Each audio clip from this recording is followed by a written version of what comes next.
Welcome to the Salmon Runs YouTube. Enjoy the video.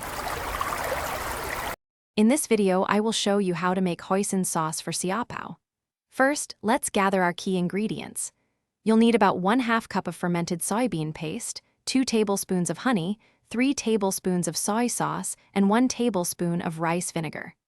Don't forget the aromatics: 2 cloves of minced garlic, 1 teaspoon of sesame oil, and 1/4 teaspoon of 5-spice powder. Precision in measurement is crucial for that perfect balance of sweet and savory. Now let's get cooking. In a small saucepan, combine your fermented soybean paste, honey, soy sauce, and rice vinegar. Stir in the minced garlic, 5-spice powder, and sesame oil. Place the saucepan over low heat and bring the mixture to a gentle simmer.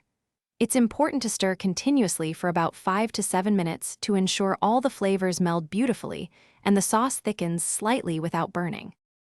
To achieve that perfect, glossy consistency, we'll use a cornstarch slurry.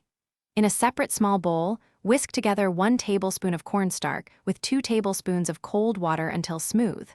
Slowly pour this slurry into your simmering hoisin sauce while continuously whisking.